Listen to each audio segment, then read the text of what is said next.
Welcome back to Indiana News Desk. John Mellencamp and Stephen King's musical Ghost Brothers of Darkland County premiered Thursday night in Bloomington. John Mellencamp has had opportunities to make musicals. He could have made one like Mamma Mia that focused on his hits through the years.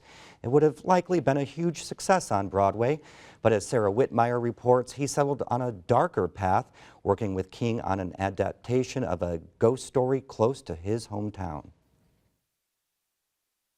Imagine this. It's a dark night in 1935. Two young brothers and a girl they both like are drinking and just hanging out at a cabin south of Bloomington. The boys get into an argument in front of the fireplace, and one brother hits the other one in the head with a fire poker.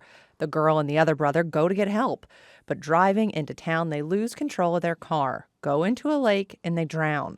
This last part is particularly gruesome. The next day, when officials find the other brother dead at the cabin, an animal had chewed off his head.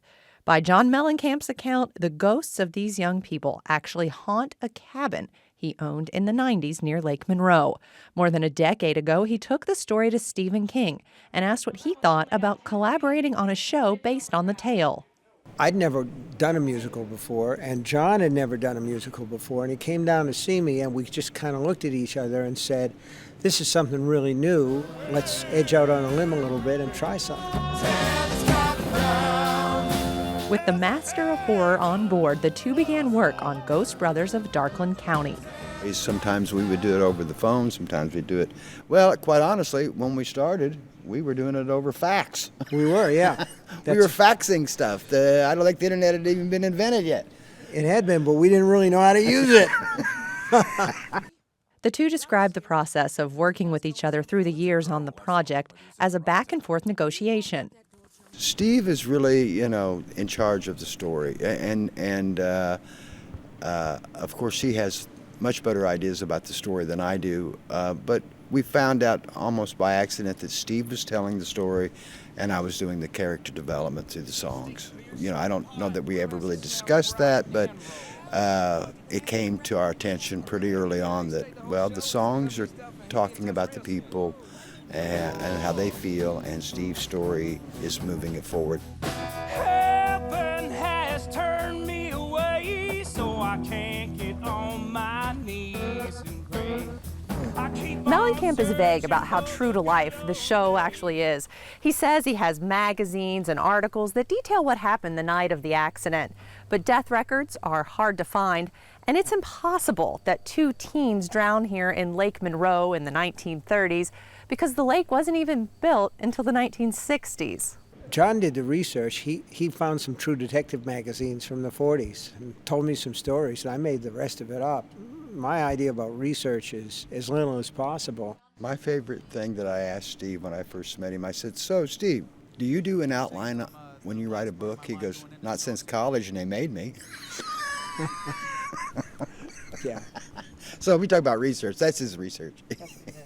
Mellencamp says he sold the cabin to a doctor from Indianapolis. The supernatural things he thought he didn't believe in became real to him and others who visited. I stayed in that cabin, and I stayed in the guest house by myself, and nobody was in the main house. And I did walk in there, and it was certifiably creepy. How so? You just had this vibe like somebody was doing that to you, back of your neck.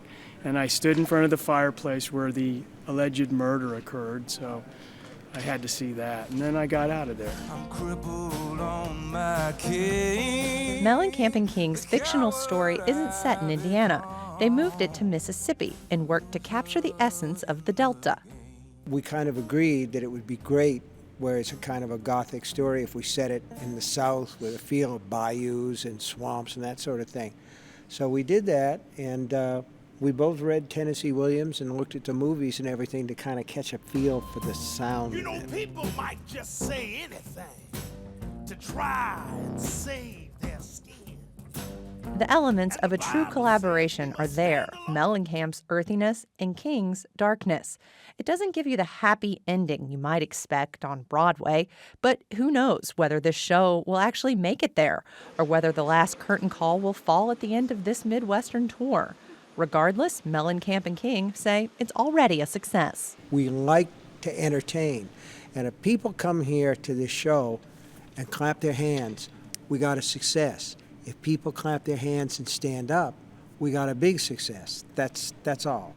And at the other end of that, I don't work for anybody, and neither does he. So that's what keeps us honest to ourselves. We don't work for anybody.